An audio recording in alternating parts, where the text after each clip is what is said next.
ಒಳ್ಳೆಯ ದಾಂಪತ್ಯದಲ್ಲಿ ಪರೀಕ್ಷೆಯ ಸಮಯ ಬಂದಲು ಇದ್ದೇ ಇರುತ್ತಂತ ನಾನು ಕೂಡ ಸಹಿಸಿದೆ ಚಿತ್ತ, ನಾನು ಕೂಡ ಸಹಿಸಿದೆ.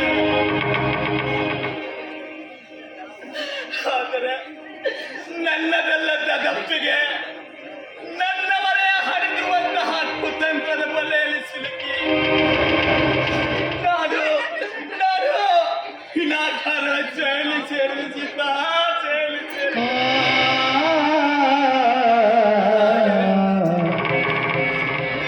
ಶಿಕ್ಷೆಯನ್ನು ಅನುಭವಿಸಿ ಬಿಡುಗಡೆಗೊಂಡು ನಿನ್ನ ನೋಡಬೇಕಂತ ಓಡೋಡಿ ಬಂದೆ.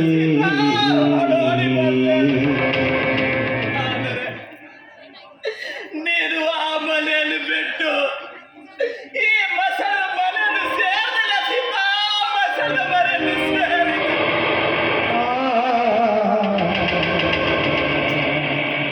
ಅಯ್ಯೋ ಅಯ್ಯೋ ಸೀತಾ,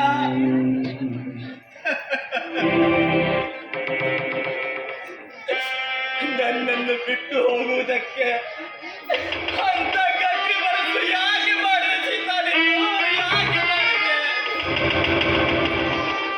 ಇಲ್ಲ ಸೀತಾ, ನೀನು ಹಾಗೆ ಮಾಡಲು ಸಾಧ್ಯವಿಲ್ಲ ಸೀತಾ. ಇದರಲ್ಲಿ ಯಾರದ ಕೈ ಮಾಡ ಅಂತೂ ಖಂಡಿತ ಇದೆ ಸೀತಾ, ಖಂಡಿತ ಇದೆ.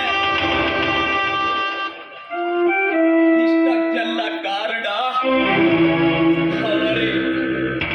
ಅಣ್ಣನೆಂಬ ಬಣ್ಣ ಬಳಿದುಕೊಂಡು ತುಂಬ ಹುಣ್ಣು ಹೊಂದಿರುವ ಗಜೇಂದ್ರ ಗೌಡ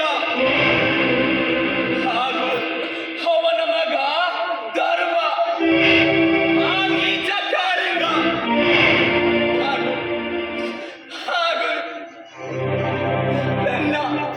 ನನ್ನ ಮಗ ಆ ಚೇತನ.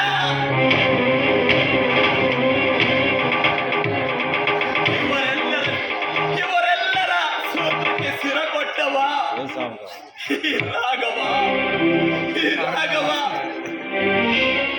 25 ವರ್ಷಗಳ ಹಿಂದೆ ಬೇತಾಳದಂತೆ ಇವರುಗಳ ಕಥೆ ಕೇಳ್ತಾ ಹೋದ್ರೆ